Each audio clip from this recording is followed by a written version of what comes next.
caóticos. Então, você dá uma indicada, como já está aqui. Não, deixa eu te dizer. Eu faço perguntas no final. Pode ser?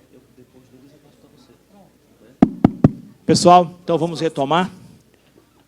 Nós estamos na última mesa do nosso 21º Simpósio de Direito Tributário, da APET. Tem a mesa sobre tributação no direito previdenciário. Vou aqui entregar os trabalhos na mão da nossa coordenadora científica, Ariane. Obrigada, Marcelo. Acho que o pessoal ainda está tomando café, mas a gente já vai dar início, não é? A última mesa do nosso 21º Simpósio de Direito Tributário. Agradeço mais uma vez aqui aos nossos painelistas que aceitaram o nosso convite para hoje, nesse horário, discutir as questões atuais sobre tributação sobre a folha. E eu já passo a palavra aqui ao nosso presidente de mesa, doutor Diógenes, para a condução dos trabalhos. Obrigada.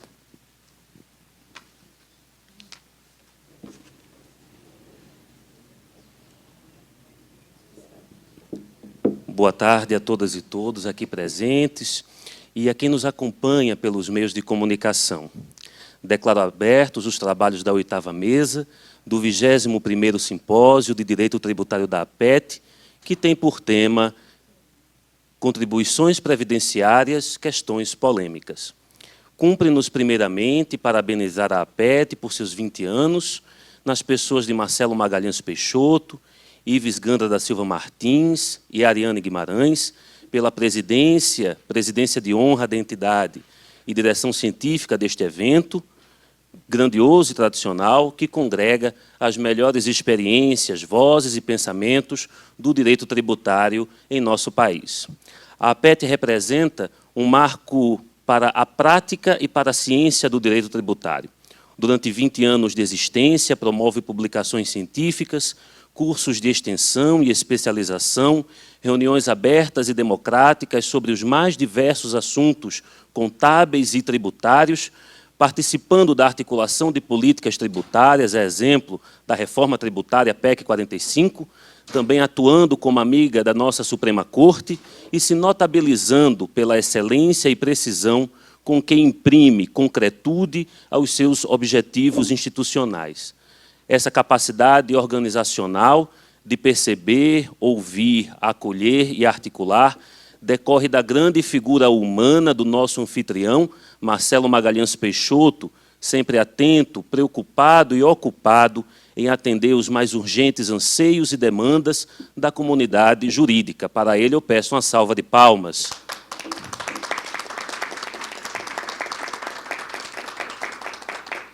Ele é o artífice dessa cultura contagiante, marcada por rigor técnico, laboriosidade, respeito à diversidade das ideias e das pessoas, inclusão, gerando um grande efeito de pertencimento.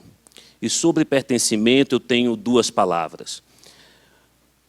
Primeiramente, pôr em destaque e agradecer às entidades fomentadoras e apoiadoras da APET e deste evento, que, por meio destes gestos, associam às suas marcas a preocupação com o impacto social da educação, da difusão do pensamento crítico e do protagonismo da sociedade civil organizada, demandado pela consciência de cidadania tributária e fiscal.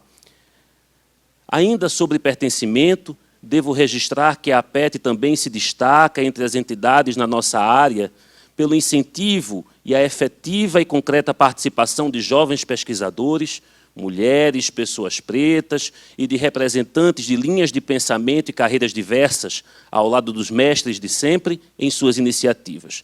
De modo que é uma alegria e orgulho fazer parte desta família e moderar essa mesa na semana em que fazemos referência ao Dia da Consciência Negra.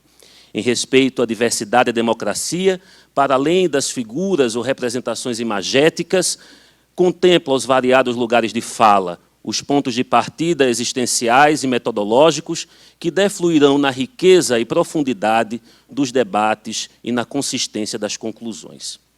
É neste ambiente especial, privilegiado e robusto, em que refletiremos sobre as contribuições destinadas ao custeio da Seguridade Social, as contribuições previdenciárias. Toda vez, Marcelo, que analiso esse tema, me vem à memória uma das fábulas de La Fontaine, e tomarei a liberdade e a paciência dos presentes para declinar. A cigarra passou o verão cantando, enquanto a formiga juntava seus grãos. Quando chegou o inverno, a cigarra veio à casa da formiga para pedir que lhe desse o que comer.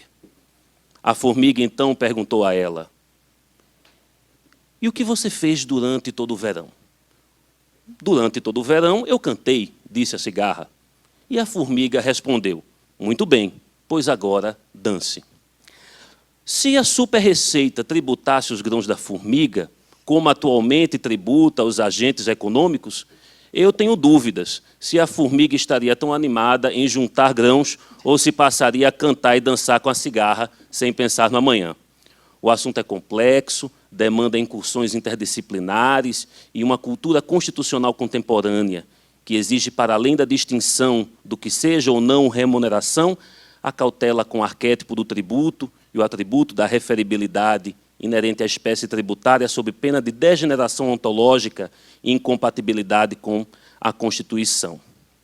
2023 tem sido um ano de intensos debates no CARF e nos órgãos judiciários sobre incidência sobre opções de ações, participações em lucros e resultados, bônus de contratação, apropriação antecipada de lucros, premiações de resultado, afora as reflexões sobre a base calculada do tributo, entre os vários temas dos quais vamos ter a oportunidade de aprender com Maria Isabel Bueno, Gabriela Lemos, Ivan Alegrete e a presença da nossa diretora científica, Ariane Guimarães. Grande time para quem eu peço uma salva de palmas.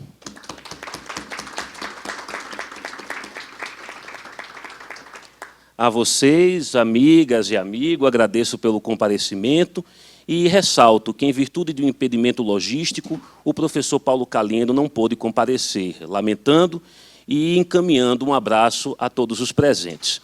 Bom, sem delongas, passaremos a palavra para Maria Isabel Bueno, advogada especialista pela PUC de São Paulo, somos pucianos, com vasta experiência em tributos previdenciários e remuneração de executivos, que falará sobre PLR Stock Options.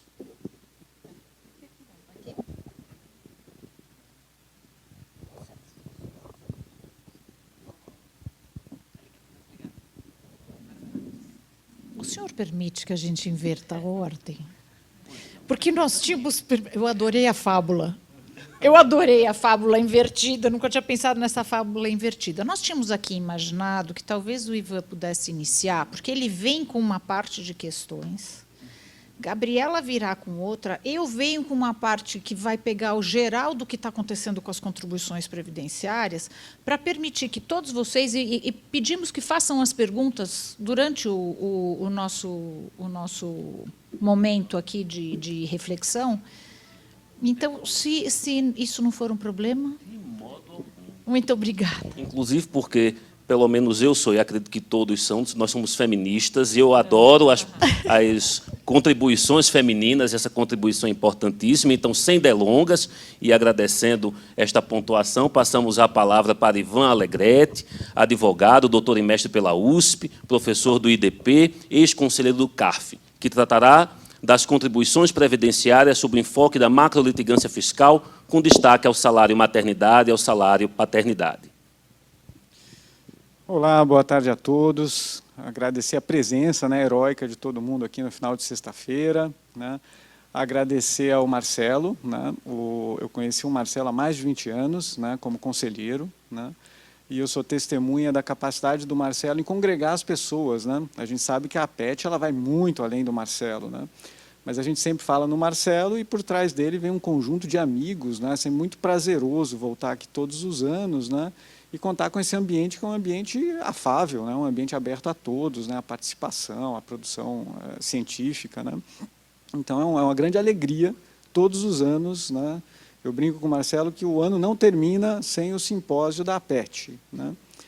Bom, eu fiz uma pequena apresentação, só para ilustrar a minha fala. A minha proposta é que a gente analise em uma perspectiva de macrolitigância, né? Olhando como os tribunais vêm resolvendo algumas questões de contribuição previdenciária e criando muitos problemas mais, né? Vamos lá. Opa. Então, eu vou fazer uma trajetória aqui com um enfoque no salário maternidade, no salário paternidade. Depois eu vou tratar também do texto constitucional de férias e, rapidamente, agora do julgamento que se iniciou do limitador dos 20 salários mínimos, tentando forçar a reflexão sobre os problemas criados nessa perspectiva de macrolitigância, né? Então, nosso ponto de partida aqui é o recurso repetitivo que foi julgado lá em 2014, né? E vejam, julgamento em recurso repetitivo, para uniformizar, né, a jurisprudência. Hoje a gente espera muito, né, do recurso repetitivo e da repercussão geral, né? Em sala de aula para graduação, eu gosto de chocar um pouco, né, os sonhos dele e dizer, olha, a repercussão geral e o repetitivo, ele foi criado não exatamente para a sociedade, ele foi criado para o tribunal, né? O tribunal está dizendo, olha, não mandem para cá mais recursos, tá? Segurem tudo aí, deixa eu decidir e depois vocês se viram para limpar a mesa, né? Então, é um instrumento que nasceu como um instrumento processual e a gente espera muito deles, né? E os tribunais superiores também esperam, porque os tribunais superiores acreditam, né, que os tribunais de origem vão ter a capacidade de rejulgar todos os casos, entendendo, né, aplicando o entendimento tal como eles entenderam, né? Então, é um ambiente de muitas esperanças, né? E vejam, em 2014, a gente tem esse julgamento de um recurso repetitivo que levou muito tempo, né?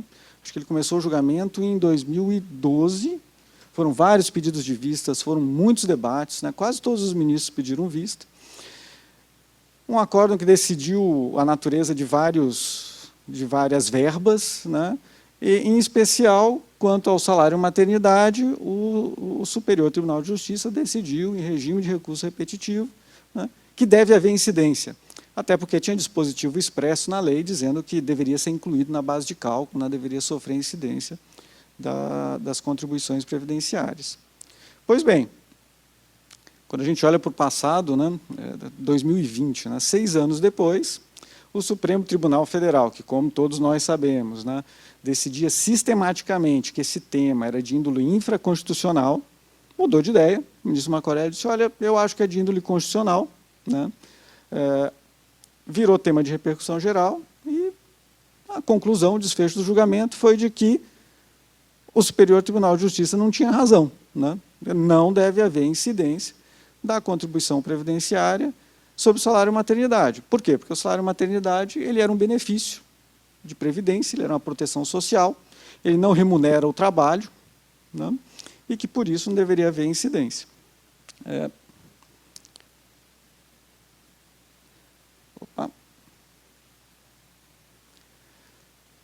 E, bom, para não dizer que a gente só falou mal da Receita e da Procuradoria, né, a gente tem muitos avanços, né?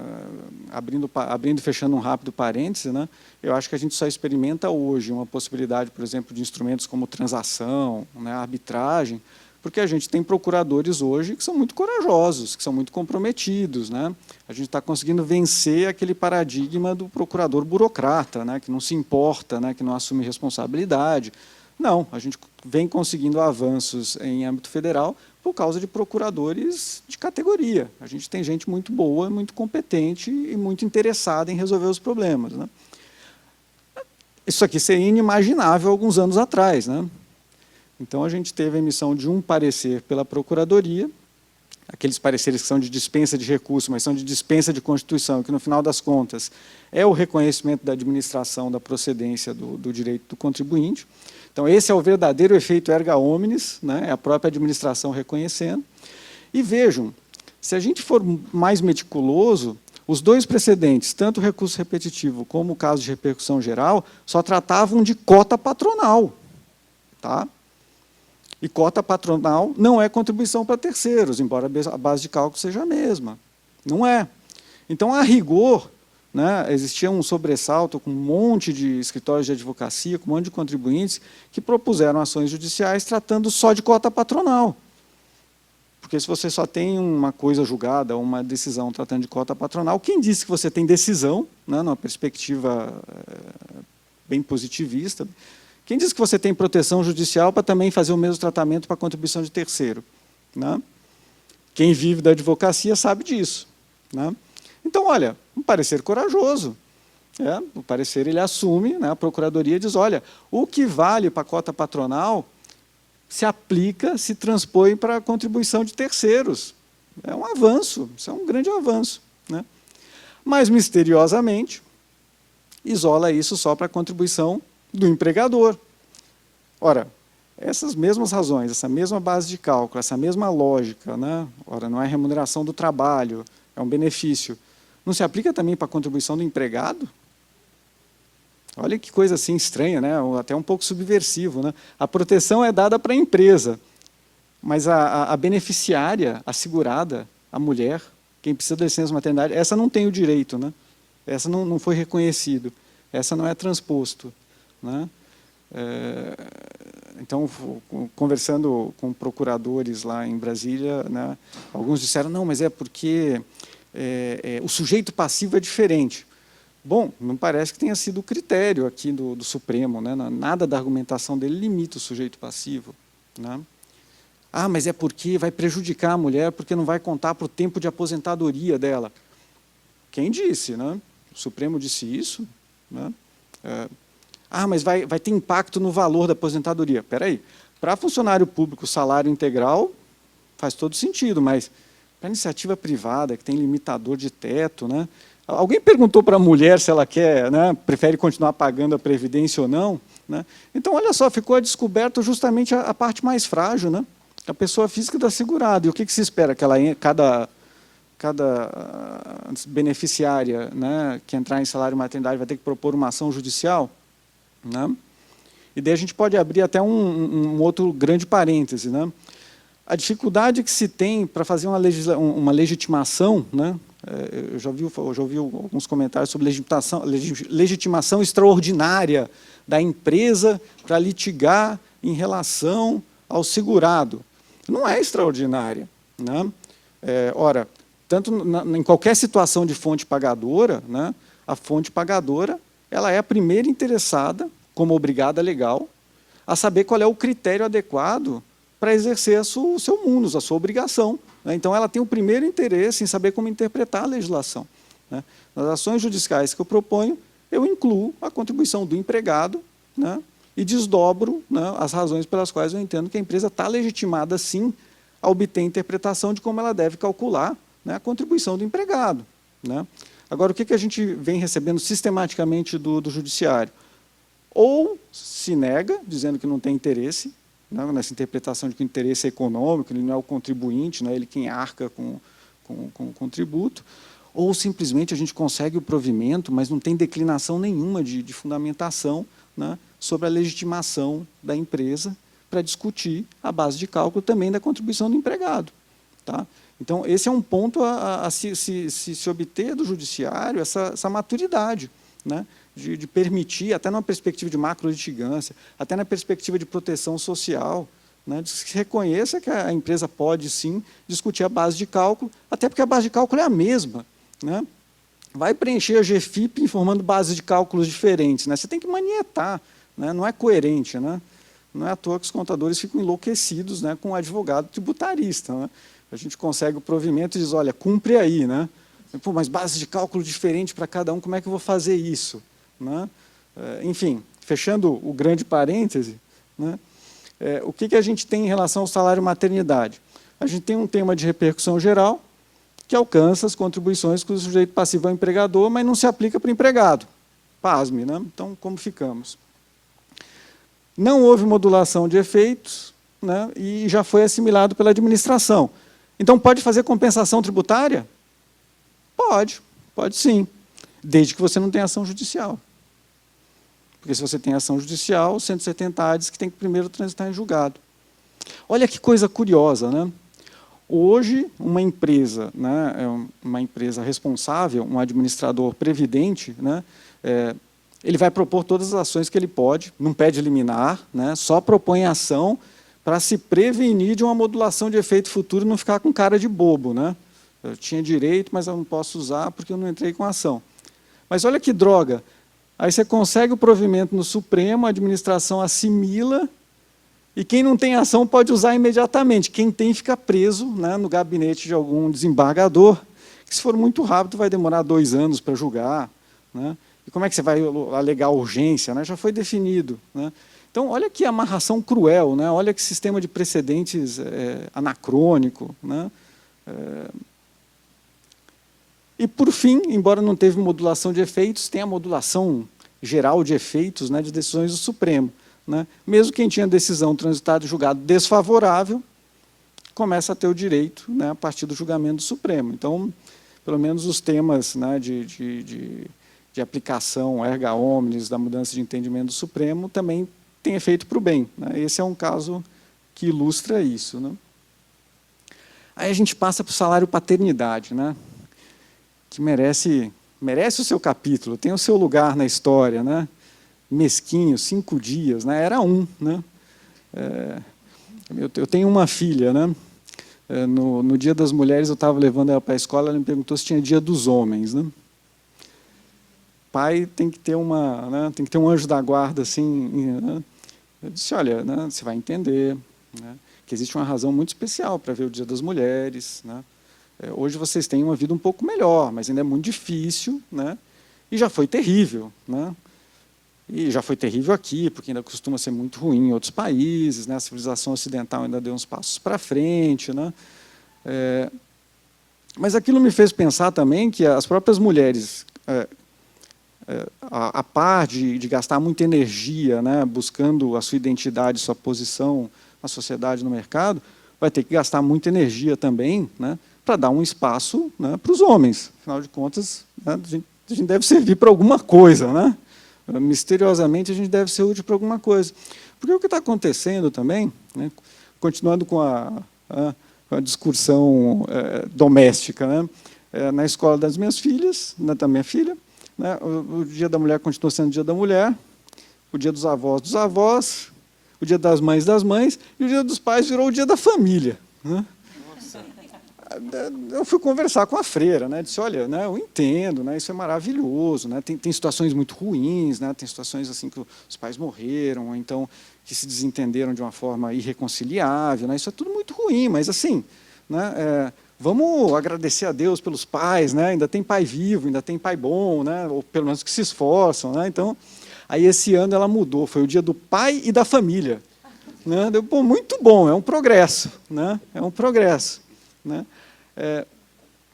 Mas, enfim, é um despertar, né, para essa... Né, ao mesmo tempo que a gente teve uma abolição de papéis muito pré-definidos, virou uma epopeia, né, descobrir como se ajudar, né. Quanto mais liberdade a gente tem, mais responsabilidade para reorganizar a sociedade, né. Mas, enfim, olha aí o que a gente tem de resquício do salário paternidade, né. A gente, mesmo ponto de partida, o repetitivo. E o repetitivo vai e diz, olha, salário paternidade não é benefício previdenciário, né? Ela é só uma tolerância, ela é só uma remuneração que se paga, é a mesma remuneração, né? Então não é uma licença remunerada, né? Não constitui ônus da empresa, não constitui o salário paternidade é um ônus da própria empresa, não é o Estado não são os cofres públicos que suportam ele, como se fizesse diferença, porque no salário maternidade era e também recebeu a mesma sorte, né? Mas deve haver incidência. E só repassando o arcabouço aqui, para quem não conhece ou não lembra, né? Mas CLT está na lista de tolerâncias, né? Tirar sangue, morte de parente e nascer o filho, está lá no meio das contingências, né, que o trabalhador teria, né? Então, se tolerava, né, então não vai cortar o ponto do sujeito, né, que falte um dia porque nasceu o filho. Essa era a redação originária ou seja, tolerância, né, pela ausência, sem cortar a remuneração do salário. E eu coloquei os 3 pontinhos, porque ali é justamente a superveniência da Constituição de 88. E a Constituição de 88 assegura, né, a licença paternidade, o auxílio paternidade, né? E o ato das disposições constitucionais transitórias fixa os 5 dias como estándar até que sobrevenha a legislação aplicável, né? Depois a CLT vai ser alterada para substituir o 1 dia por 5 dias, né? Não por outro motivo, a gente tem uma ação declaratória de inconstitucionalidade por omissão, que começou a ser julgado há poucos dias atrás, né? Só houve a produção das sustentações orais, né? Justamente por obrigar o Congresso a regulamentar a licença-paternidade. Porque, de fato, sob a perspectiva do texto da CLT, ainda não tem licença-paternidade, só existe uma tolerância pela ausência, né? Então, a ideia aqui é justamente obrigar o legislativo a sanar essa omissão. Mas será que a Constituição já não fez isso?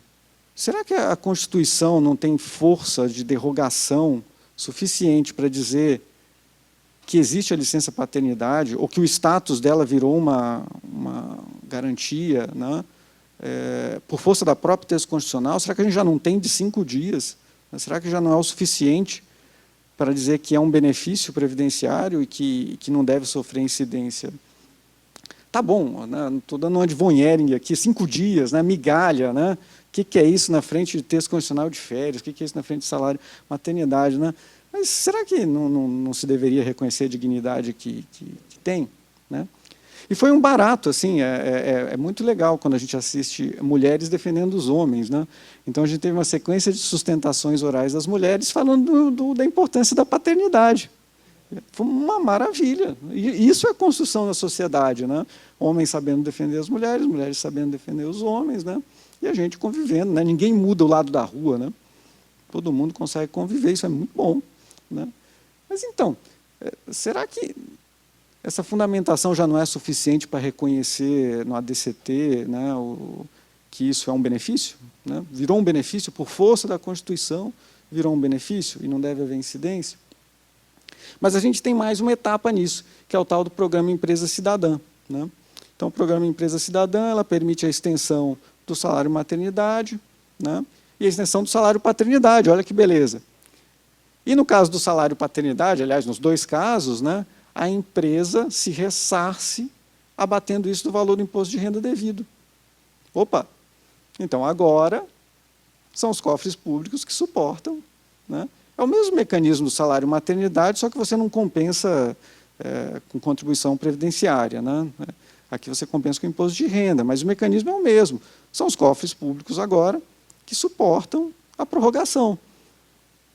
Agora, isso aqui é benefício previdenciário? Tem natureza de benefício previdenciário? Aliás, até, né, abrindo também, fechando outro parêntese, né, não devia ser universal isso, então, né? Olha só beneficia a empresa do lucro real, né? Interessante, né? Será que isso é benefício previdenciário? Tem a mesma natureza? Mas o que os tribunais estão fazendo, os TRFs em geral, é dizendo, olha, isso é prorrogação, o acessório segue o principal, né? Então, para o salário maternidade, estão excluindo com base no tema, hein? Com base no tema de repercussão geral 72. Né? Dizendo, não, tudo a mesma coisa. Então, o tema 72 afasta o salário maternidade, e o salário paternidade, o repetitivo já decidiu. Não, o repetitivo não decidiu. O repetitivo falou sobre o salário paternidade legal, e não sobre o programa Empresa Cidadã. Eu acho que vocês estão de acordo. Mas olha como o sistema de precedentes pode atrapalhar, né? Porque os julgadores começaram a adotar uma postura de gerenciadores de precedentes, né? E vão perdendo um pouco de capacidade crítica, né, para identificar, inclusive, quando mudam os fatos, né, quando muda a legislação. Então, tem sido muito difícil advogar com isso, né, para conseguir o reconhecimento. Os precedentes que vocês vão achar sobre o programa Empresa Cidadã é estendendo o repetitivo e a repercussão geral, que são muito anteriores e não trataram disso, né? Então, olha como a gente está assim, em franca maturação, né, dos agentes, né, dos players, para aplicar um sistema de precedentes, né? Às vezes causa mais problema do que soluções. Então, aqui tem uma notícia do Valor Econômico, né, mostrando que tem havido julgamentos favoráveis para o salário maternidade. O salário paternidade está esquecido. Ainda na perspectiva de macrolitigância, lembrando do texto constitucional de férias e acelerando um pouco para não acabar o dia, né? O repetitivo disse que não incidia as contribuições previdenciárias, e lembrando, o repetitivo só ratificou o entendimento do STJ, que sempre foi uniforme, de que não deveria incidir sobre o texto constitucional de férias. O Supremo também dizia que a matéria era infraconstitucional, não tinha nada a ver com ele. Até que um belo dia, o Supremo muda de ideia, diz que a matéria é constitucional e muda o entendimento do STJ. E a questão vai para a modulação. A modulação continua pendente. Ela começou o julgamento no plenário virtual, só que houve pedido de destaque, zerou o placar, e a gente aguarda hoje o julgamento da modulação, né, partindo do zero. Muda a relatoria, foi para o ministro André Mendonça, e o primeiro voto favorável à modulação de efeitos, né, só tem 2 votos favoráveis à modulação de efeitos, do Roberto Barroso e do ministro Toffoli. E o voto do ministro Roberto Barroso é nesses termos, olha, né, atribui efeito ex nunc, a contar da publicação da ata de julgamento do Supremo, né, ressalvadas as contribuições já pagas e não impugnadas judicialmente até essa mesma data. O que será que isso significa, né? Preserva apenas as decisões concretas que são favoráveis, sejam definitivas ou não? Ou assegura todas as ações em curso, todo mundo que pleiteia naquele período entre a decisão do STJ e a decisão do STF? Concretamente, o que vai ser alcançado, né? E, por fim, agora recentemente, se iniciou o julgamento do limitador de 20 salários mínimos para as contribuições de terceiros, e para o nosso susto, né, tinha decisões só dos órgãos fracionários, mas eram todas favoráveis ao contribuinte, pela aplicação do limitador. O tema é afetado agora em regime de recurso repetitivo, só foi proferido um voto, só da relatora, da ministra Regina Helena, e entendendo que não existe mais o limitador de 20%, ou seja, mudando a jurisprudência, né? E, no final, propondo uma modulação, né, em ambiente de recurso repetitivo, né? E a modulação dela é preservar o efeito das decisões judiciais e administrativas favoráveis até a data do início do julgamento. Então, vejam assim que cortes, né, diferentes para as modulações, né? E ficam as perguntas, né? Afinal de contas, se no final das contas emplacar essa modulação, né, vai preservar as compensações que já tenham sido feitas ou não? E se o contribuinte conseguiu um provimento em caráter provisório e não implementou? Isso é comum, né? E, por fim, né, se houve implementação concreta ou não da decisão, né? Então, para jogar o tema, né, para alimentar, para racionalizar assim, os debates sobre essas modulações, né, ficam essas perguntas, né? Olha, os paradoxos da macrolitigância fiscal, né? Então, qual é o primeiro paradoxo, né? É que, se esses sistemas de julgamento em massa foram feitos para diminuir as discussões, na verdade, o contribuinte hoje já sabe que ele tem que se prevenir propondo. Então, todo mundo propõe ação, não pede liminar, não pede nada, né? De preferência, nem cite a Procuradoria da Fazenda, porque assim, depois da decisão, posso desistir e não tem nem honorários, né? Ótimo, né? Fantástico, né? Então, o contribuinte já sabia que ele tinha que propor a ação. Mas em qual momento? Porque, normalmente, tem uma chuva de ações quando se elege o tema como tema de repercussão geral de recurso repetitivo, né? E, quando for pautado, aí é o desespero, né? Aí proponha logo, porque hoje em dia o critério, né, o marco temporal que tem sido habitualmente utilizado é a data do início do julgamento. Aliás, não, é a data da ata de julgamento, né? Se pedir vista, ainda dá para procuração. Mas daí agora vai ser a data do início do julgamento. Daqui a pouco vai ser a data em que foi selecionado como, né, como tema repetitivo, como repercussão geral. Onde que isso vai acabar, né? E é isso. Aguardar o julgamento repetitivo ou pedir logo uma decisão, ou forçar para ter uma decisão. Porque, se você tem uma decisão favorável, talvez ela vá ser preservada depois, ou não, né? Qual é o comando que se quer, né? Como é que vai se tratar o comportamento, né, dos agentes, né, em relação a esse sistema de julgamento em massa, né? Essas modulações que a gente já conhece muito bem, que ressalvam as ações judiciais em curso, elas também se aplicam para processo administrativo? Se vocês prestarem atenção, o ministro Toffoli sempre ressalva o administrativo, mas, no geral, ninguém menciona, né? Então, ao invés de propor uma ação judicial, basta fazer um pedido de restituição para cravar o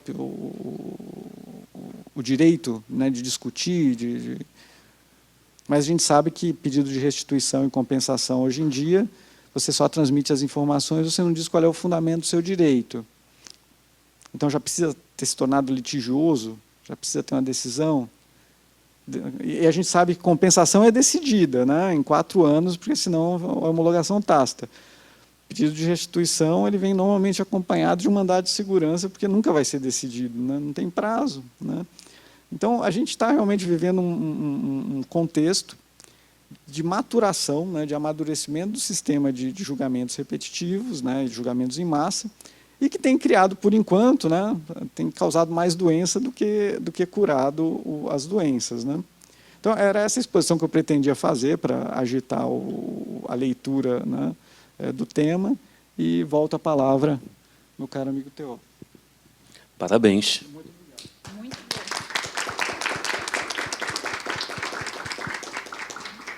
Muito obrigado, Ivan. Sem delongas, passamos a palavra para Gabriela Lemos, advogada especialista pela PUC São Paulo FGV, com vasta experiência nos contenciosos tributários e aduaneiro, que nos brindará com reflexões acerca das alterações no PAT.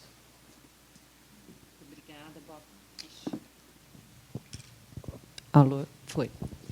Bom, muito obrigada, boa tarde a todos. Queria agradecer aqui o convite de participar desse evento, é realmente muito bacana. Eu vi a pauta, infelizmente não consegui assistir todas as palestras, mas assim, o painel anterior foi muito rico, pessoas muito preparadas estiveram aqui ao longo desses dias de simpósio. Então, eu queria agradecer na pessoa da Ariane, minha amiga, colega e sócia há muitos anos já, o próprio professor Marcelo também, que está aqui, Diógenes, Ivan e Abel também, amiga de muitos anos. E vou entrar, sim, no tema do PAT. Acho que, apesar da gente ter muita relação com o imposto de renda, como é um benefício também conferido aos empregados, acho que faz todo sentido a gente falar aqui no âmbito dessa conversa de contribuição previdenciárias. Mas eu queria aproveitar o gancho do professor Ivan também, que aqui trouxe alguns assuntos de macrolitigância, e quando a gente estava aqui pensando o que a gente traria nessa conversa, a gente fez uma lista, né? A pauta aqui são assuntos polêmicos de contribuições previdenciárias. E tem uma lista enorme, a gente foi pensando aqui para pincelar aquilo que faria sentido, a gente ganhou 10 minutos aqui na exposição, então eu vou aproveitar esse gancho aqui para trazer uns outros temas e depois eu entro com um pouco mais de profundidade dentro daquilo que eu me propus a apresentar hoje aqui sobre o PAT. Eu queria começar com as decisões dos 20 salários mínimos, assim, até na linha da sua exposição. Não precisa nem trazer aqui, mas o ponto aqui é o seguinte, essa questão da modulação, né? Tem uma questão muito interessante, que eu não sei se todos que estão aqui presentes litigam efetivamente na matéria, mas já há algum tempo, talvez 1, 2 anos, a gente tenha começado a perceber o movimento dos tribunais, em especial o Tribunal Regional Federal da Terceira Região, aqui em São Paulo, de não apreciar mais liminares sobre esse tema. O assunto dos 20 salários mínimos fervilhou, né, nos últimos tempos, a gente teve várias liminares deferidas. Em determinado momento em que houve ali a definição desse caso como sendo um tema a ser apreciado como recurso repetitivo, houve também uma determinação de suspensão dos processos que tratam da matéria. Mas essa determinação de suspensão está lá no Código de Processo Civil como sendo algo para evitar a evolução desses processos e depois a gente ter que ter uma evolução, um retorno ou uma reforma de decisões de algo que vai ser definido num precedente vinculante. E aí, o movimento que eu percebi acontecer é que, na primeira instância, em razão dessa suspensão dos processos, as liminares pararam de ser apreciadas, o que não pode, não deveria acontecer, né? Nos termos do CPC, as liminares deveriam continuar, as tutelas deveriam continuar sendo apreciadas, porque são questões de urgência, a despeito da suspensão do julgamento dos processos. Isso não aconteceu. Então, quando eu vejo ali aquele trecho da decisão com a sugestão de modulação da ministra Regina Helena, o que me parece é que esses contribuintes que acabaram entrando com as ações um pouquinho mais adiante, talvez eles não tenham tido as decisões favoráveis, que permitiriam que eles, de alguma forma, se aproveitassem, ainda que eles tenham se antecipado e ingressado com as ações. Então, toda vez que a gente aqui no escritório, e aqui eu sou muito atuante no contencioso, inclusive, a gente enxerga uma oportunidade, alguma discussão que pode ser levada adiante, existe uma ansiedade muito grande também de se propor, porque a gente nunca sabe qual é o termo em que a modulação vai acontecer. E vocês vejam, né, a gente conversa o tempo todo sobre o contencioso no Brasil. Eu sei que ontem aqui estava se falando de transação e métodos alternativos de solução de conflito. Mas, quando a gente percebe que essa é uma prática, o comportamento e o incentivo é absolutamente o oposto. Vamos todo mundo para o judiciário, porque temos que fazer isso ontem. A gente não sabe qual vai ser o termo que vai ser definido. A gente tem uma preocupação muito grande em fazer depósito judicial, porque aí não se tem benefício nenhum quando se fala em transação tributária. Então, toda essa questão da litigância e dos incentivos e desincentivos que são colocados também, seja pela legislação, seja pelo que acontece na prática, é muito complicado. Então, enfim, esse era um ponto que eu queria trazer aqui em adição ao que você colocou, que eu acho, enfim, também polêmico, né? Um outro ponto que eu queria colocar, e aí talvez numa divergência, se você me permite, na questão da empresa cidadã do salário maternidade. Eu entendo aqui que a gente está realmente falando de algo que é diferente do tema que foi apreciado no STF, mas eu também entendo que a premissa da decisão do STF está muito pautada na questão do equilíbrio, né, da igualdade de homens e mulheres no mercado de trabalho e da importância de que se tenha, sim, a preservação da oportunidade, da conveniência de se ter mulheres tendo oportunidades de emprego de forma igualitária aos homens. E aí eu deveria ter, nesse período de extensão, talvez o mesmo entendimento que se tem para o período do benefício, do benefício previdenciário, na linha do que você colocou. E aí eu acho que também conversa com essa vontade, com esse apoio feminino que você comenta do salário, do auxílio durante a licença paternidade, porque também é importante que os homens tenham todo esse equilíbrio, né? Então, o homem vai ter o mesmo direito que as mulheres têm, seja na participação doméstica, seja, inclusive, no custo para a empresa, para manter um homem durante o seu afastamento, em que ele mantém a mulher também durante a licença. E, antes ainda de entrar no PAT, mais um tema aqui que eu queria trazer, também falando um pouco sobre essa macrolitigância, que eu acho super rica, é a questão das condenações em ações trabalhistas. Tá? Então, eu não sei aqui em que medida todos acompanham esses assuntos trabalhistas, com esse viés previdenciário, mas, quando se propõe uma ação trabalhista, se tem uma condenação. Se é uma condenação com natureza remuneratória, de algo que comporia a base de incidência de contribuições previdenciárias, isso deveria compor também a base de contribuições previdenciárias. Então, em paralelo à condenação trabalhista, tem lá a necessidade de que seja recolhido a cota relativa à contribuição previdenciária. E há muitos anos se vem num litígio na Justiça do Trabalho e também na Justiça Federal sobre o termo inicial para a cobrança de multa e juros dessas contribuições previdenciárias no âmbito das condenações trabalhistas, porque se trabalhou lá no passado, a condenação acontece muito lá na frente, e existe na legislação, isso está expressamente previsto na legislação, uma previsão de que a contribuição previdenciária ela é considerada devida no momento em que houve efetivamente a prestação de serviço. Por isso, se 3, 4, 5 anos depois, se tem uma condenação trabalhista determinando que aquele valor pago há 5 anos deveria ser base de incidência de contribuição previdenciária, essa contribuição é recolhida agora, 5 anos depois, mas acrescida de multa e de juros. Isso foi levado à discussão na Justiça do Trabalho durante muitos anos, acho que desde 2009, mais ou menos, essa é uma alteração legislativa de 2009. Isso vem sendo levado adiante em cada uma das condenações trabalhistas, né, em que se aplica, não quero pagar juros, não quero pagar multa porque eu não estava em mora, só agora eu tive efetivamente a obrigação de pagar esse valor.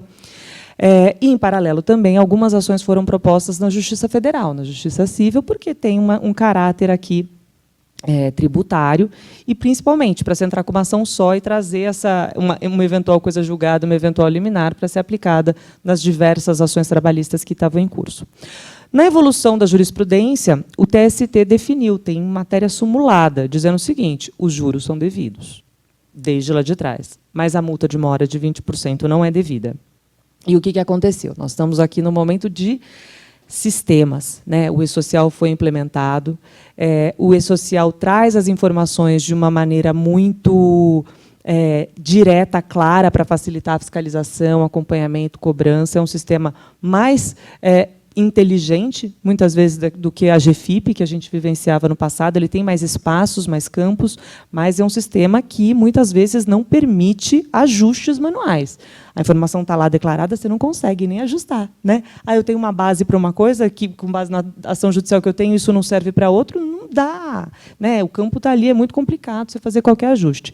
E uma das plataformas, né, que foram implementadas agora no mês passado, e por isso eu estou trazendo esse tema, porque ele é novo, é polêmico agora, é uma plataforma, uma das etapas ali das informações do e-social, ela permite que se faça a vinculação das condenações trabalhistas para gerar a guia de recolhimento e se pagar no âmbito das ações trabalhistas. Nesse documento, nessa obrigação acessória, a despeito da súmula do TST, eventualmente até a depender de como foi firmada a decisão no caso concreto individual do trabalhador, que, assim, nas ações trabalhistas também não necessariamente se entra no detalhe, né? O termo de suspensão da exigibilidade do crédito tributário, nesse detalhe que é o que é mais afeito à Justiça Federal. Não é possível fazer a declaração que hoje o contribuinte é obrigado a fazer, né? Então ele tem a obrigação de preencher o e-social, de indicar lá essas informações das condenações trabalhistas, ele não consegue fazer a declaração e não gerar a obrigação de fazer o recolhimento da multa. E se não consegue fazer isso, também quem lida com tributário sabe, está lá a informação declarada, e isso impede a renovação do CND no dia seguinte, porque é lá um recolhimento insuficiente, você não consegue fazer o recolhimento no valor reduzido. Então, das duas, uma, ou você recolhe a multa, ou você não cumpre a sua obrigação de fazer a declaração. Então, aqui eu acho que tem um espaço, e é um problema, muito provavelmente vocês todos aí que atuam na área devem ser demandados em breve sobre essa questão, mas é algo que, provavelmente, vai necessitar de uma medida judicial específica para resolver a questão da obrigação acessória, ou para suspender a cobrança da multa na hora de renovar uma CND, ou para afastar a obrigação de preencher esse documento até que haja uma regularização no sistema. Então, feitos esses comentários, eu entro aqui nos meus 15 minutos que eu tenho para falar de PAT, né, que é aquilo que eu queria falar realmente. Que eu também acho que é antigo, né? A legislação do PAT ela é de 76, estou virando a chave aqui já, né? A legislação do PAT ela é de 76, ela é antiga, tem mais de 40 anos, mas a gente está vivenciando agora algumas alterações muito importantes e que têm gerado, pelo menos eu tenho visto isso e discutido isso com muitos dos nossos clientes, tá? A legislação do PAT original, de 76, ela está falando de um benefício de imposto de renda, né, para as empresas que estão sujeitas ao lucro real, aquela dupla dedutibilidade. Tem muitas ações judiciais discutindo se é a dedução só da alíquota de 15%, ou se a gente teria o alcance também da alíquota adicional de 10%. Não é exatamente disso que eu quero falar aqui, a gente tem precedentes ótimos sobre esse assunto, mas o que aconteceu? O mercado ele foi evoluindo. A lei do PAT ela vem no momento em que a oportunidade, a fartura, o que tinha de alimentação mesmo disponível para o trabalhador era muito restrito. Então, tinha uma deficiência na saúde do trabalhador. Se a gente pega ali a fundamentação, né, a justificativa da lei de 76, o que a gente percebe é que o propósito dela era trazer mais saúde para o trabalhador por meio de uma alimentação adequada, saudável, com qualidade nutricional adequada, para viabilizar melhor eficiência, né? Então, tem isso lá, maior frequência desses empregados no dia a dia do trabalho, e uma evolução do sistema como um todo. Bom, a regra foi evoluindo, né? Então, a gente passou a ter... Primeiro era refeitório, cesta básica, depois o produto começou a avançar. A gente passou a entrar na era dos vouchers, né, do cartão. E hoje não, né, talvez olhando ali para uns 10, 15 anos, em que os vouchers já são praxe, a gente sempre teve um regime que deveria ser fechado de oferecimento desses benefícios por meio de vouchers, né? Então, eu estou falando aqui especificamente do cartão, menos aqui na minha fala sobre o refeitório, ou a própria cesta básica in natura, mas é um produto, né, o voucher, ele é um produto que se oferece para as empresas, para os empregados, de forma, ele era fechado, um arranjo fechado, né? Então, a mesma empresa que fornecia o cartão, que ela atuava como banco emissor, como credenciador do estabelecimento comercial, e também como a própria bandeira do cartão era sempre a mesma, né? Isso é o que a gente chama de arranjo fechado, pensando nas instituições de pagamento que a gente tem hoje. E o mundo está evoluindo, a gente está cheio de fintech, cheio de empresas querendo entrar também nesse mercado dentro de uma regularidade do PAT, né? Do Programa de Alimentação do Trabalhador, com muitas regras, né?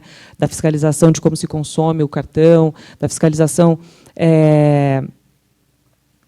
da qualidade nutricional desses, do que é oferecido para o trabalhador. Então, houve ali uma demanda muito grande para que se abrisse esse mercado e para que se acabasse com algo que é uma prática do mercado, que era a concessão de rebate, ou de desconto. Então, na prática, as grandes empresas, que são as beneficiárias do PAT, que acabam fruindo de uma isenção de imposto de renda, elas colocavam um determinado valor nos cartões, que eram diluídos para os seus empregados, e recebiam, em contrapartida, um valor das empresas facilitadoras de pagamento, aí, das empresas que oferecem os vouchers. E isso, como que elas eram remuneradas, né? De onde que vem o dinheiro? O dinheiro vem da outra parte da cadeia, do estabelecimento comercial, do restaurante, do supermercado, que acabam pagando um percentual sobre cada uma das operações, né? Que é o que a gente chama de MDR. Isso começou a ser muito questionado. Eu estou contando essa história mais para vocês entenderem o motivo dessa alteração legislativa. E aí, depois de muita discussão sobre pode ou não pode esse rebate, pode ou não pode a concessão desse cashback para as empresas, a gente teve uma alteração importante, que foi um decreto que veio em novembro de 2001. No decreto, então, assim, a gente sempre teve a Lei de 76 e decretos regulamentadores que foram sendo alterados no futuro. O decreto de novembro de 2021, ele dizia o seguinte: olha, primeiro, a gente vai ter a permissão de arranjos abertos, o que permitiria, em princípio, a entrada de outras empresas dentro desse segmento. Segundo, a gente não vai mais poder ter rebate, isso está acabado, não pode mais nenhum benefício em favor das empresas que são as beneficiárias do PAT, que têm acesso às isenções, desde que eles estejam relacionados à saúde e segurança alimentar do trabalhador. Então, eu não posso mais dar o desconto, o rebate, mas eu posso dar algum benefício direto ou indireto para essa empresa beneficiária, desde que este benefício esteja relacionado a essa saúde e segurança alimentar. Além disso, no decreto a gente teve outras restrições, né? Então, por exemplo, uma limitação de valor do salário de cada empregado que recebe o benefício para que fosse permitido o acesso a essa dupla dedutibilidade, tudo isso que pode ser questionado.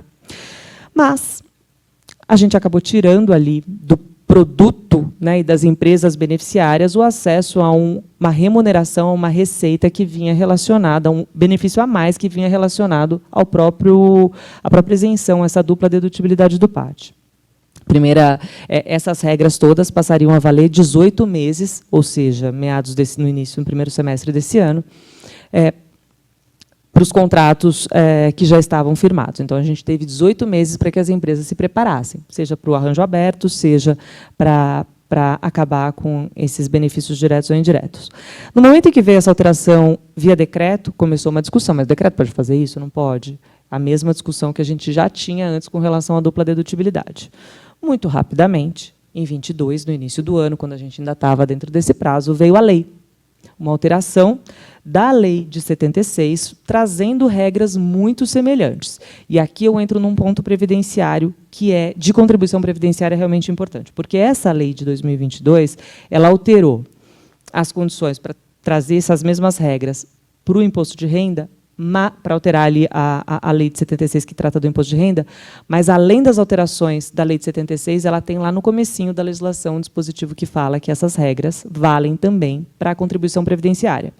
Vocês devem se lembrar que, na reforma trabalhista, lá em 2017, a gente teve uma previsão expressa dizendo que o vale alimentação, o auxílio alimentação, desde que não fosse pago em dinheiro, ele não seria a base de incidência das contribuições previdenciárias. E agora a gente passa a ter algumas condições a mais para que esses vouchers não sejam base para a contribuição previdenciária. Daí porque eu tenho chamado a atenção para o seguinte: hoje, as empresas estão adequando os seus contratos com as empresas facilitadoras de pagamento, para que não tenha aí nenhum tipo de benefício direto ou indireto que possa comprometer o benefício do imposto de renda. Ah, mas e a empresa que está no lucro presumido e que, portanto, não tem acesso a esse benefício? Bom, essa empresa também vai ter problema. E de onde que pode vir esse problema? Ele pode vir também da incidência das contribuições previdenciárias. Por quê? Porque houve uma previsão específica que se aplica para o auxílio alimentação, que é aquele que está lá na reforma trabalhista. Expressamente, a lei de 2022, que é a 14.442, ela faz referência a esse benefício que está na CLT, com o propósito de equiparar, né, ter um benefício só, algo que seja equilibrado para um e para outro fim. E aí, o assunto evoluiu, né? Então, de 2021 até hoje, 18 meses, as empresas começaram a pensar como que elas iam equilibrar aqueles antigos benefícios que elas já tinham sobre a matéria, e muito se discutiu sobre o que era saúde e segurança alimentar, né? Se eu posso dar um benefício direto e indireto, mas o que é esse benefício direto e indireto? Ah, eu vou fazer um cashback para você pagar o seu plano de saúde. Ah, eu vou pagar o teu boleto do plano de saúde. Ah, eu vou te oferecer aqui um Gym Pass, né? Então, assim, um programa de ginástica, de academia para o teu empregado. Tudo isso estava dentro do rol. E aí vem um decreto, agora em agosto desse ano, para falar o seguinte: olha, eu quero deixar claro aqui, né, não nessas palavras, mas para deixar claro o que não pode desses benefícios diretos ou indiretos. Então, expressamente, foi vedado pelo decreto a concessão de cashback. Então, cashback não pode de jeito nenhum. Cashback que se dá por meio de plataforma de pontos também não pode. E também não pode pagar boletos faturados em nome da pessoa jurídica beneficiária. Então, a facilitadora, né, que detém ali o que coloca, que administra o cartão, a conta digital, não vai poder pagar nenhum tipo de boleto desses benefícios diretos ou indiretos que tenham sido emitidos em nome da empresa beneficiária do PAT. Esse decreto ele regulamenta apenas o PAT, ele não regulamenta aquele dispositivo que fala do auxílio alimentação da CLT, mas, na verdade, aqui a gente pode ou não entender que o decreto ele não traz obrigação diferente nenhuma, né, daquilo que já estava na própria lei. Ele está só esclarecendo aqui um pouco mais o que é esse conceito de saúde, de benefício direto ou indireto relacionado à saúde e segurança alimentar. Então, eu acho que aqui a gente tem algo a cuidar, né, a ficar atento. Isso tudo é muito novo, a gente não sabe ainda como a Receita Federal vai se posicionar sobre esse tema, mas, além dessa vedação expressa, existe uma necessidade, né, uma vinculação que foi colocada por esse decreto agora de agosto, dizendo o seguinte, orientando o seguinte: quaisquer desses benefícios diretos ou indiretos, eles devem estar relacionados com as políticas das empresas. Daí porque das políticas de alimentação do trabalhador, de saúde, de nutrição, que eventualmente pode incluir o esporte, pelo menos assim na minha visão, acho que muito se pode fazer em prol de uma melhoria na saúde, uma melhoria na alimentação, na qualidade de vida desse profissional.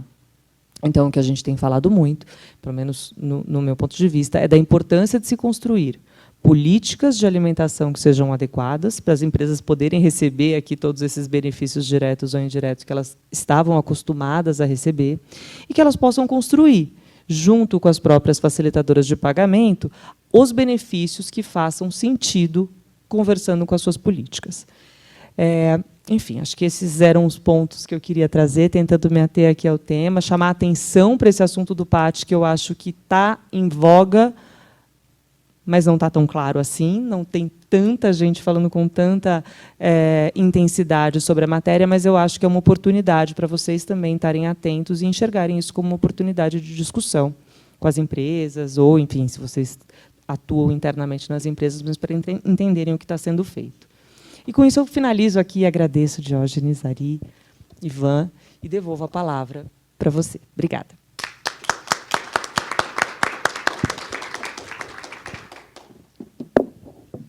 Muito obrigado, Gabriela. Primorosa em suas colocações urgentes, reflexões necessárias. Sem delongas, passamos a palavra para Maria Isabel Bueno, advogada especialista pela PUC de São Paulo, com vasta experiência em tributos previdenciários e remuneração de executivos, que nos brindará com reflexões sobre PLR e Stock Options.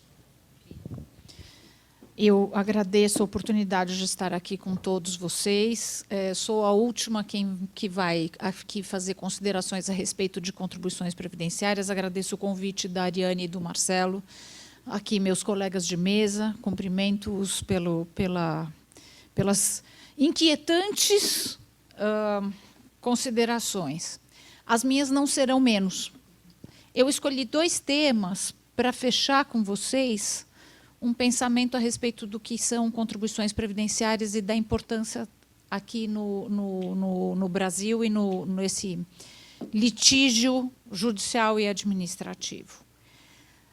Eu ontem estive com o GEC, que é o Grupo de Estudos de Custeio, no lançamento de um livro sobre PLR, com vários colegas que militam na área previdenciária.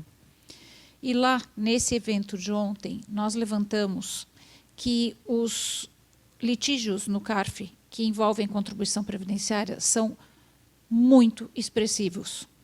E talvez um valor, talvez seja até superior a outros questionamentos. Se nós computarmos tudo o que existe em relação à contribuição previdenciária, como os senhores viram aqui, essa questão do PAT diz respeito ao imposto de renda, mas vai tocar em contribuição previdenciária. Nós temos um sistema que é interligado. Nós estamos falando de licença paternidade, é um benefício para a empresa, é um benefício previdenciário, não é? Onde está? E assim nós fomos. As suas intervenções, Ivan, sobre quando você fez o seu primeiro entre parênteses, que agora já não me lembro exatamente qual ele era, tocavam exatamente naquilo que me preocupa e que eu trouxe hoje. Neste evento de ontem e hoje, me parece que seja pertinente colocar para os senhores o seguinte: em todas as circunstâncias que nós estamos lidando, até este momento aqui, até o que a Gabriela colocou, nós temos lei, nós temos Constituição Federal, deveria haver clareza, deveria haver alguma tranquilidade. Nós temos CLT desde 1943, é isso? Ou é 34? Não sei se eu troco os números. Mas eu tenho, apesar disto, uma discussão interminável sobre um conceito, que é remuneração, salário. Apesar de ter a Constituição, apesar de ter a CLT tratando da matéria, profusa jurisprudência trabalhista sobre a matéria, jurisprudência tributária sobre a matéria, tributária previdenciária, isso que eu estou colocando desde sempre. Essa foi minha atuação sempre. A Gabriela foi estagiária comigo, a Ariane também. Elas aqui trabalharam comigo naquele momento de litígio muito grande que havia nos anos 90, né? Vocês devem se lembrar. E muitas decisões foram proferidas. Até hoje nós estamos investigando o conteúdo semântico desses conceitos, mesmo existindo lei. A PLR, que ontem era o objeto da nossa investigação, tem lei. Está prevista na Constituição Federal como sendo um direito social, a participação dos empregados nos lucros e nos resultados das empresas é um direito social do trabalhador, que melhore sua condição social. Nós temos uma lei que foi fruto de debate, sucessivas medidas provisórias, e o contencioso tributário no CARF a respeito da PLR é tão grande, mas tão grande, mas tão grande, que a Procuradoria, bem intencionada, abriu a primeira transação em que matéria? PLR. Bem intencionada, que é para vamos tentar tirar isso da frente. A Raquel Godoy, que era, na época que eu estava militando mais antes da pandemia, nós duas íamos lá no CARF discutir os processos em que eu estava defendendo o contribuinte e ela a procuradoria, ficava cansada. Nós duas éramos duas pessoas que faziam o embate ali na sala, mas saía, a gente ia almoçar junta. Porque nós duas ficávamos cansadas e estressadas com tanta insegurança jurídica. Os debates continuam praticamente os mesmos. O que são regras claras e objetivas? Uma lei que foi genérica justamente para ser aberta e comportar a situação de fato de cada empresa é, por vezes, criticada porque, por ser aberta, deveria ser mais específica. Penso eu, não, ela é suficiente. Insuficiente é a interpretação que se faz a respeito do assunto. Eu não defendo o contribuinte que abusa e que comete fraude. Não é isso que eu nunca estou falando partindo de um lugar de fraude. Então, quando estou falando, tenho por base um cenário de pessoas que tentam negociar com o sindicato, negociar com os empregados, fazer participações dos lucros que sejam adequadas à realidade daquela empresa. E não são respeitadas as negociações feitas. Ah, mas veio agora uma alteração legislativa para dizer que prevalece o negociado sobre o legislado.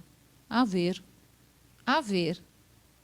Queremos ver se, depois da alteração legislativa que tivemos na Lei 10.101, que veio trazer esta disposição, nós poderemos, por exemplo, mudar a periodicidade de distribuição, corrigir um erro, que foi um dos casos do CARF, que é um caso muito, muito triste de ver, em que a distribuição da PLR foi feita, o pagamento foi feito para os empregados e a empresa errou no cálculo. Era em 2 vezes. Ela errou no cálculo, então ela fez o acertamento do erro. E aí ela pagou em 3 vezes no ano. Ela passou do que a legislação permite. Puxa, será que se estivesse escrito ali no instrumento que quando a gente errar, a gente pode corrigir sem que isso seja entendido como algo que fira a periodicidade máxima prevista pelo legislador, será que teremos um respeito a isto? A ver, não sei. A participação nos lucros e resultados, a meu ver, é um precioso instrumento de fazer com que os empregados elevem mesmo sua condição social. Eles não têm capital para investir na empresa. Seu capital é sua força de trabalho. E esta força de trabalho é empregada na empresa e lhe permite, com isto, que ele tenha a chance de receber os lucros que aquela empresa dá. Nós deveríamos, num país como o nosso, respeitar ao máximo esse tipo de disposição, esse tipo de instrumento que visa melhorar o trabalhador. Mas nós não estamos fazendo isto. Por quê? Nós estamos exigindo contribuição previdenciária via auto de infração sobre as empresas. Estes valores não vão compor a aposentadoria dos empregados, os benefícios que eles terão. Esse valor não entrará como se fosse daquele empregado, ele vai entrar como algo que é genérico, receitas. E nós não estamos, portanto, cumprindo com aquilo que a Constituição nos trouxe. Um outro instrumento que poderia elevar, e, a meu ver, tem esta função também, é os pagamentos baseados em ações. Os senhores devem estar acostumados a ouvir falar de stock options, porque isso é uma discussão muito grande, novamente, se outorgar opções de compra de ações para empregados, que lhes permitem adquirir ações da companhia, pagando um preço que está pré-definido ou cuja fórmula de preço de exercício está pré-definida e será calculada no momento do exercício, se isto é remuneração ou não. Eu não vou discutir stock option aqui. Não é isto que eu farei. Eu vou trazer para os senhores uma outra visão, que é a seguinte: lá nós não temos lei, não é mesmo? Até eu coloco isso. Olha, sem lei não dá para dizer que isto aqui é remuneração. Mas eu quero hoje, encerrando aqui um simpósio de direito tributário, que nós estamos tratando do que é uma macrolitigância em matéria de contribuição previdenciária, quero chamar a atenção dos senhores para o fato de que ter lei não fez do PLR algo mais certo. fez do PLR algo tão incerto e tão inseguro quanto o stock option.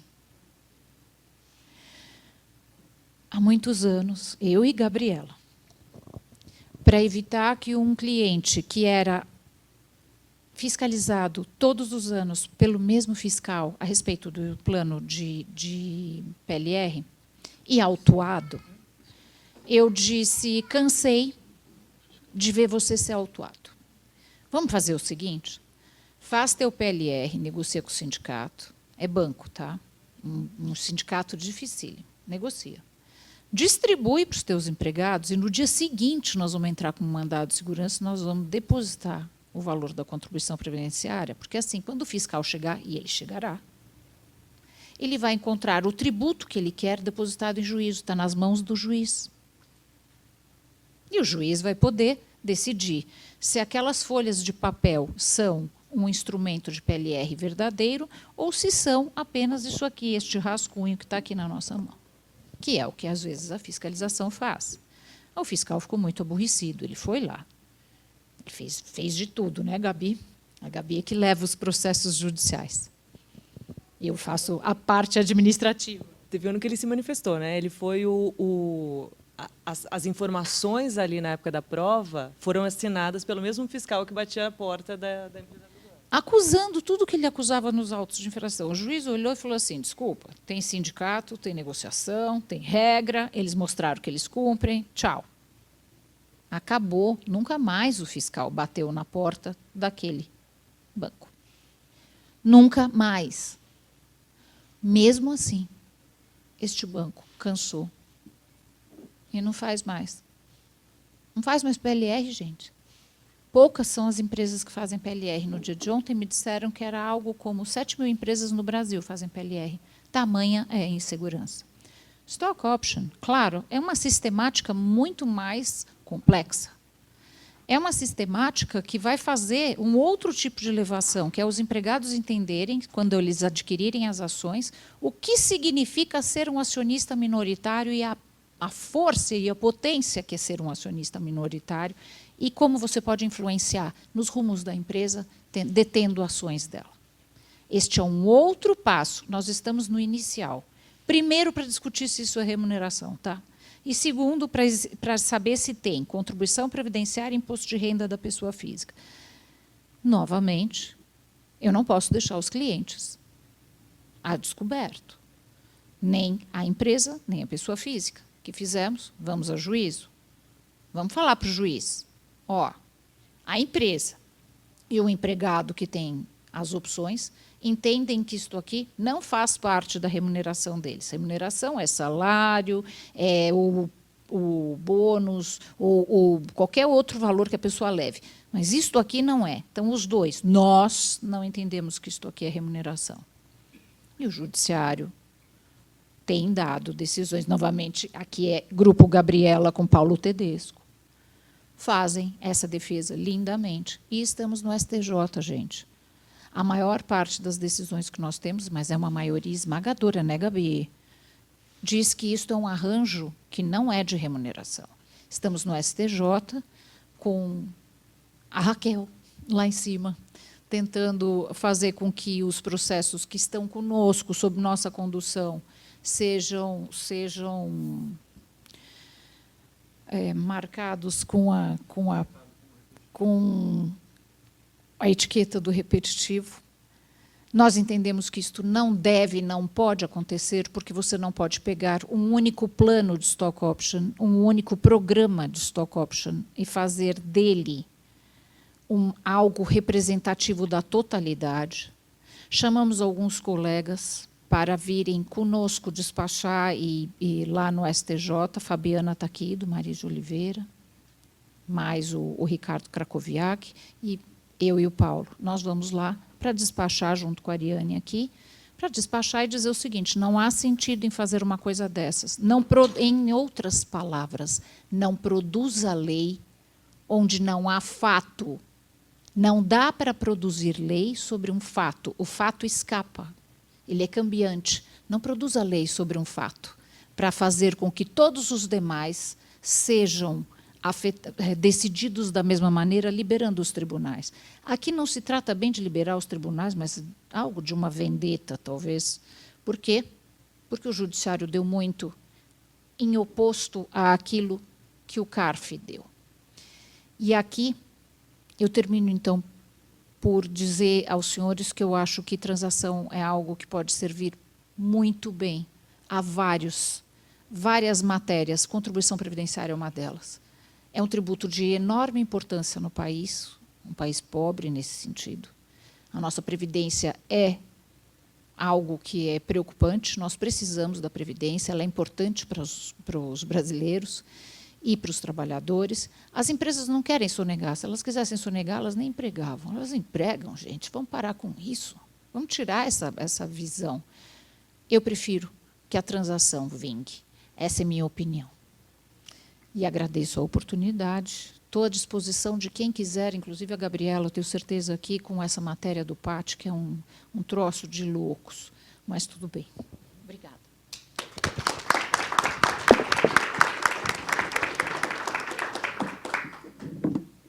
Muito obrigado, Maria Isabel.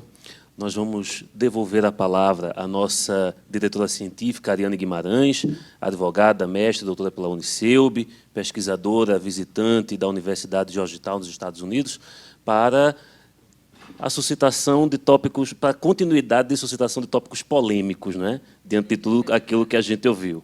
Ariane. Muito obrigada, Diógenes. Antes de fazer minhas colocações, eu não sei se alguém mais na plateia tem alguma questão para endereçar, porque aí a gente já arremataria. Bom, vou começar, então. E essa missão, né, Diógenes, de trazer pontos ainda mais complexos daqueles que já foram expostos, também não é nada fácil, né? Porque cada um aqui dos painelistas, né, demonstrou a dificuldade que é de fazer os enquadramentos normativos de cada uma das circunstâncias aqui que cada um deles pensou para dividir aqui com a plateia. E aí me vieram aqui duas questões, né? Na verdade, um primeiro comentário e uma segunda questão que eu vou fazer aqui para vocês. Eu acho que cada um de vocês trouxe um problema que é um problema, tem uma faceta tributária, sem sombra de dúvida, mas todos eles dialogam com políticas públicas aqui. Política pública, né, de tratamento de gênero e também de tratamento dos papéis de genitores, né, em relação a cuidado com os filhos e filhas. A Gabriela trouxe de forma, né, brilhante aqui a questão de uma política pública de saúde alimentar. E a Isabel trouxe aqui a sofisticação que hoje nós lidamos dos benefícios, né? Hoje, o salário, o dinheiro propriamente dito, não é a única forma de remunerar o trabalho, né? Existem outras formas de participação dos empregados, e a própria empresa permite que isso aconteça, como forma de retribuição, né? Ou também para uma forma de manutenção do empregado dentro da política que essa empresa desempenha. E isso me lembrou bastante uma interlocução que nós, em alguma medida, fomos impedidos de fazer, pelo menos na sua totalidade, por um precedente que a Bel sempre se recorda do Jobim, que é com relação ao distanciamento do direito tributário previdenciário em relação ao direito trabalhista, né? Ou seja, conceitos do direito trabalhista não podem ser empregados de forma sistêmica aqui no direito tributário, porque o direito tributário ele considera a folha algo além daquilo que o direito do trabalho considera, não é? O conceito de empregado também ele é, na perspectiva trabalhista, mais restritivo, quando nós enxergamos também essa mesma relação aqui no direito tributário. Então, eu queria, com base nesta dificuldade aqui de enquadramento gerada, e muito por esse precedente do ministro Jobim do Supremo, eu queria devolver para vocês, né, fazendo um questionamento sobre a visão de cada um em relação a este diálogo, que deveria acontecer e que existem todas essas estratagemas, né, em alguma medida, né, desculpe falar até dessa forma, né, das autoridades administrativas fiscais para justificar uma cobrança de contribuição previdenciária. Então, eu queria ouvir de vocês, né, qual é a perspectiva de cada um sobre esse distanciamento e qual é a solução que vocês entendem como razoável em relação a esse assunto. Obrigada. Então, de um ponto de vista assim, um pouco mais hermético, histórico, a gente lembra que, vocês vão lembrar do primeiro grande julgamento sobre o artigo 195 da Constituição, que foi quando o Supremo não permitiu, declarou inconstitucional a pretensão de tributar os autônomos, empresários, avulsos, né? Justamente porque foi um primeiro grande julgamento que o ministro Marco Aurélio não ficou vencido, né? Vindo do TST, né? Ele marcou posição, foi o grande julgamento, primeiro julgamento histórico do ministro Marco Aurélio, e que ele impôs o delimitador do conceito de folha de salário, dizendo que, né, o empresário não recebe salário, não participa da folha de salário, ele recebe prolabore, né? Então, a gente sabe que o resultado daquilo foi uma emenda constitucional que ampliou o conceito para dizer, então, tudo bem, não é só folha de salário e demais rendimentos que remunerem o trabalho.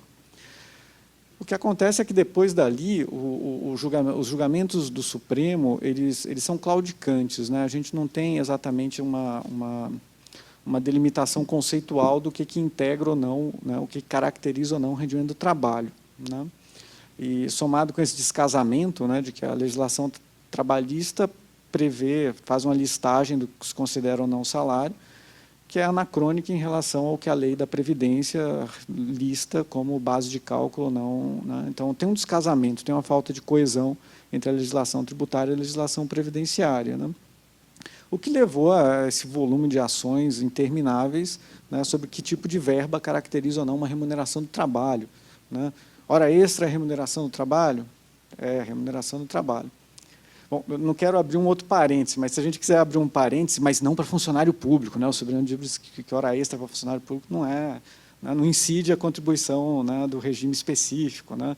Aí a lógica que o Supremo empregou para o funcionário público é outra, porque como aquilo não incorpora para a aposentadoria do valor integral, então não deve ter incidência, ou seja, é uma outra ratio, né? A solidariedade para o funcionário público é outra solidariedade, né?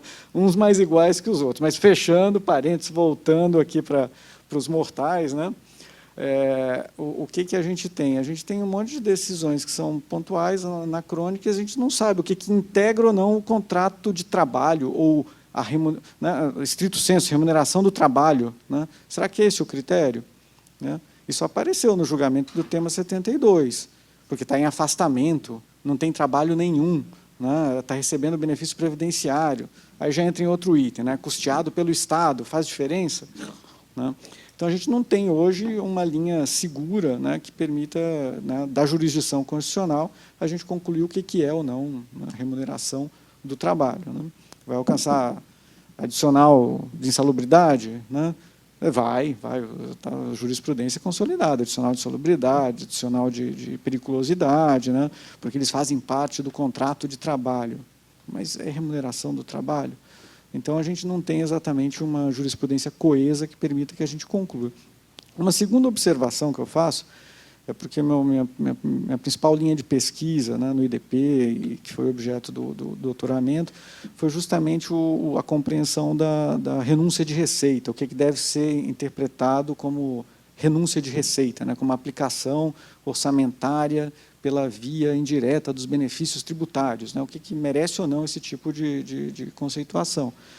Porque o que a gente enxerga em todas essas medidas, né, e o casal Tonabás vai chamar de soft power, né, você tem um tipo de condução velada, né, se espera algum tipo de resultado, ele apareça ou não na norma, né, todo mundo consegue enxergar que se pretende, né, o PAT, né, que é melhorar a alimentação, né, auxílio maternidade, auxílio paternidade, né, a participação dos pais, né, a proteção da família, né, mas é bastante gozado que, ao mesmo tempo que o governo faz isso, desejando, né, atingir um determinado fim, quando a renúncia de receita estoura, todo mundo devia ficar feliz, né? Fabuloso, né? A gente está conseguindo, né, os fins. Não, aí todo mundo entra em desespero porque tem muita renúncia fiscal, tem que cortar com isso, né? Então, o que a gente quer mesmo? A gente quer que funcione, que tenha muita renúncia, né?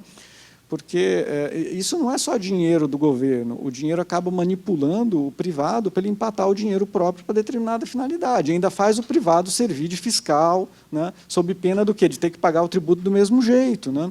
Então, essa sociedade, né, essa cooperação mútua entre o Estado, né, e o particular, ela tem que ser aperfeiçoada, né, onde queremos chegar. Né? Estamos chegando? Está bom? Né? Então, realmente é uma situação conflituosa. Né? É isso.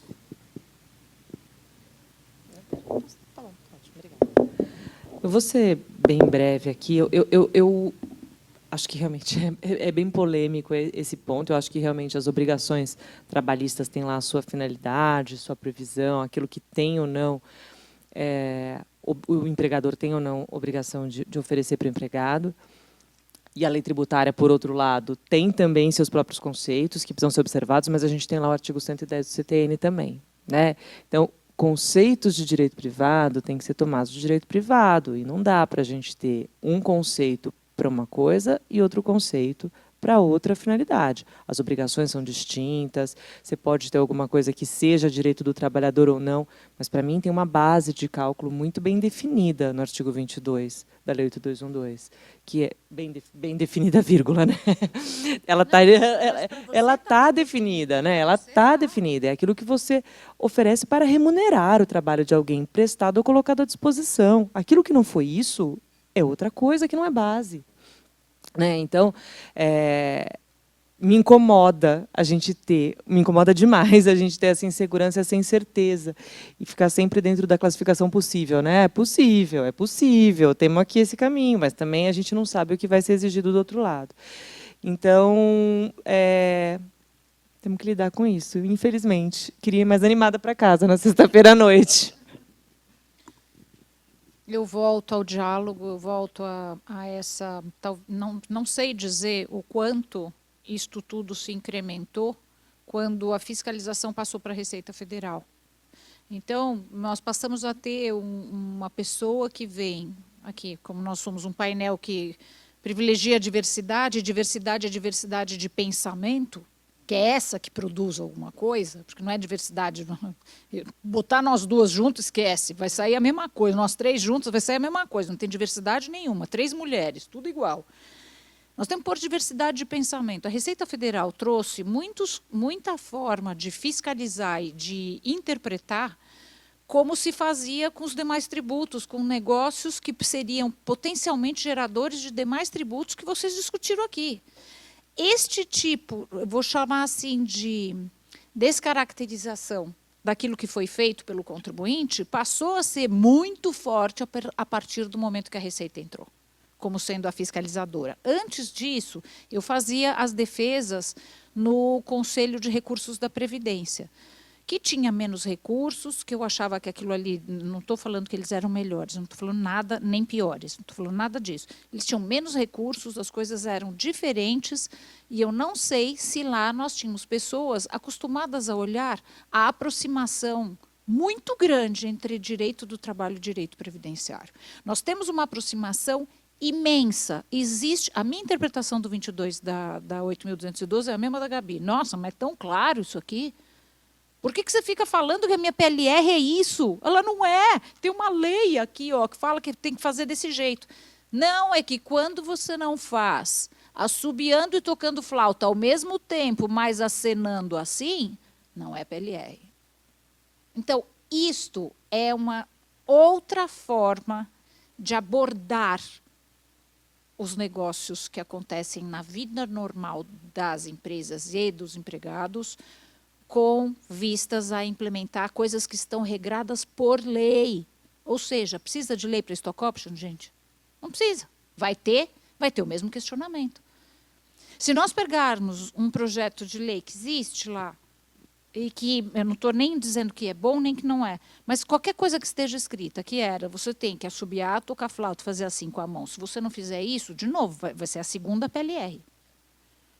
O meu ponto é reconhecer a proximidade destes dois ramos, onde eles forem próximos e tiverem pertinência, que sejamos realistas para os dois lados. Para os contribuintes, quando tiver que tributar, para a Receita, quando não tiver que tributar, para os dois lados. Onde não for, e for outro tipo de negócio, como a Gabriela pontuou agora, que seja tratado de maneira diferente e apropriada.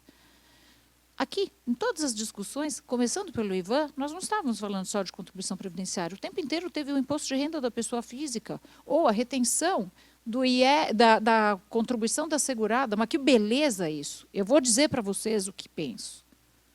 Nós não podemos compactuar com o erro. Se isto era um erro, se isto restou, isto é nada mais do que um erro, não poderia ser permitido. É um erro. Assim como outras coisas são erro. Não dá para permitir. Não sejamos oportunistas, de nenhum lado. Essa é a minha visão, Ari. Eu sou meio dura.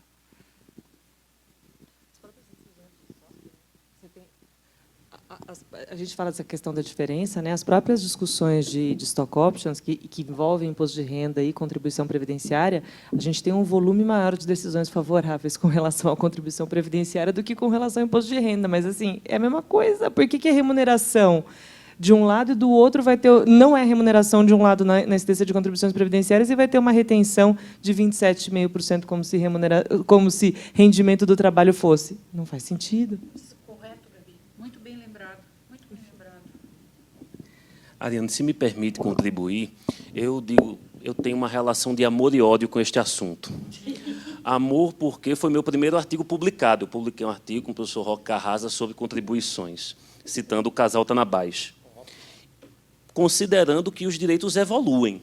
Então, toda essa reflexão ela também tem que evoluir. O tema central do nosso painel, do nosso evento, é o futuro da tributação no Brasil. O trabalho também tem um futuro.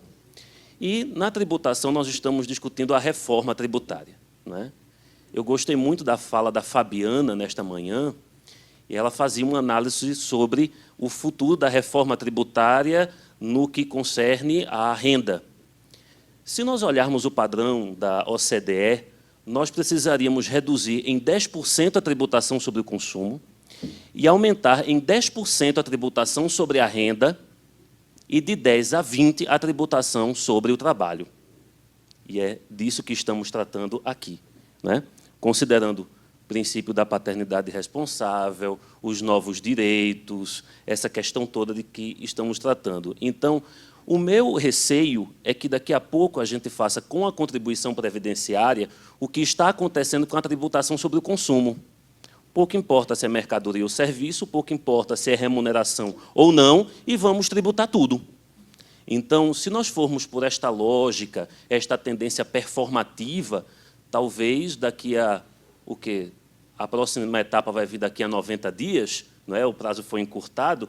Este assunto ele seja todo suprimido por um conglomerado, não é? Pelo ajuntamento, por um aglomerado de verbas sob a designação, verbas decorrentes do trabalho. E qual é a decorrência disso? A quebra de todo o pacto social que foi fixado em 88. Né? A quebra, a erosão da espécie tributária, da contribuição, a quebra da referibilidade. Né? Essa manifestação só para... Eu acho que com ela a gente não fica mais consolado, a gente fica mais desolado. Não é? Mas, com isso, eu não poderia deixar de contribuir com a reflexão e com a sua provocação que veio diretamente da tribuna do Supremo Tribunal Federal, né? Inclusive, parabéns pela sua sustentação. Bom, muito obrigada. Agora, bom, vamos só... Salva de palmas aqui.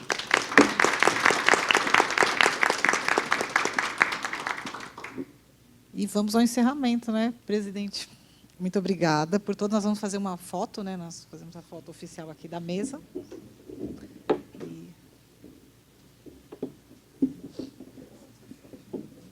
Já vou me despedir deles. Bom, pessoal, então, gente, obrigado a todos vocês. Né? Concluímos o 21º simpósio de direito tributário com êxito, né? Graças à contribuição e à participação de todos vocês.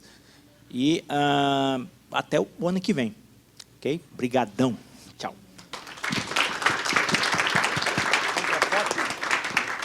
Vamos aqui, ó, uma fotozinha aqui na frente, né?